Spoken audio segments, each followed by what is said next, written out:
వాళ్ళ తమ్ముళ్ళు, సొంత తమ్ముళ్ళు. ఫస్ట్ బేగంపేటలో జరిగింది సార్. బేగంపేటలో జరిగింది. ఇలా ఫుడ్ తీసుకొని రమ్మన్నాడు, ఎవరు లేరు ఫ్లాట్లో. 10 minutes ఫ్లాట్ చూసి వెళ్ళని చెప్పి పిలిచాడు. దాని తర్వాత చూస్తే ఫ్లాట్లో అందరు బెడ్రూమ్లో అందరు బయటికి వస్తున్నారు, ఒక్కొక్కరు. దాని తర్వాత ఫోర్స్ చేసి ఏదో జ్యూస్, వాటర్ జ్యూస్ తాగిపించారు సార్ ఆ రోజు నాకు. అది తాగిన తర్వాత ఫస్ట్ అక్కడ అయింది. దాని తర్వాత కుందన్బాగ్లో ఫస్ట్ నైట్ రోజు అయింది సార్. పెళ్ళి అయిన రోజే సార్ ఆ రోజు. బేగంపేటలో జరిగింది పెళ్ళికి ముందు.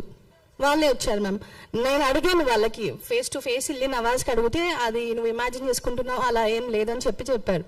దాని తర్వాత పెళ్ళైన రోజు అడిగితే, పెళ్ళైన రోజు జరిగింది. నేను అడిగిన నెక్స్ట్ డే అడిగితే, అవును అయితే ఏంటి ఇప్పుడు, నువ్వు ఎవరికైనా బయటికి చెప్తే మీ చెల్లిని ఇంకా మీ మమ్మీని మా మమ్మీని న్యాచురల్గా చేస్తారంట, అండ్ మా చెల్లిని కిడ్నాప్ చేస్తాము, తనని నువ్వు చంపేస్తే నువ్వు ఎవరి దగ్గరికి వెళ్తావు, నీ వెనక ముందు ఎవరున్నారు, ఎవరు లేరు కదా అని చెప్పి మాట్లాడారు సార్.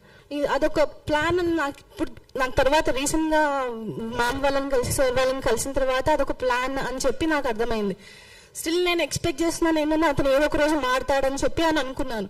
కానీ తర్వాత తెలిసింది లవ్ జిహాద్ అనేది ఉంటుంది, నిజంగా ఉంది అసలు లవ్ జిహాద్ అనేది అని చెప్పి నాకు మొన్న తెలిసింది.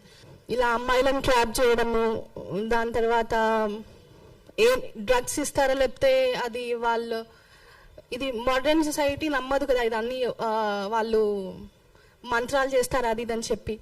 సో అలాంటివి కూడా ఉన్నాయని చెప్పి నేను చెప్పాలనుకుంటున్నాను. తాయితులు అవి కట్టేవాళ్ళు సార్ నా చేతికి.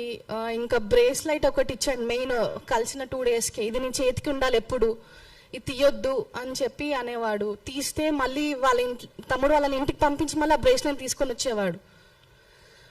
సో అది అంత ఇంపార్టెంట్ ఏంటో నాకు అర్థం కాలేదు అప్పుడు. దాని తర్వాత లేటర్ ఉన్నవన్నీ ఇప్పుడు ప్రెసెంట్ నా దగ్గర ఇంకా ఉన్నాయి అవన్నీ వాళ్ళు ఇచ్చినవి. కానీ అతను ఏదైతే ఇచ్చాడు పడేపించాడు నాకు. దర్గాకి డిసెంబర్లో తీసుకెళ్ళాడు కదా సార్, అప్పుడు ఆ బ్రేస్లెట్ పడేపించి ఇంకొక తాయితు కట్టిపించాడు నాకు. ఫస్ట్ ఇది లవ్ జిహాద్ అనేది నిజంగా ఉంది అని చెప్పాలనుకుంటున్నాను సార్. ఒక ముస్లిం అబ్బాయి హిందూ అమ్మాయిని ట్రాప్ చేయడం ఇదంతా నిజంగా జరుగుతుంది. ఇదంతా ఫేక్ అని నేను బయట న్యూస్ వింటున్నాను, కానీ ఇది నిజంగా ఉంది.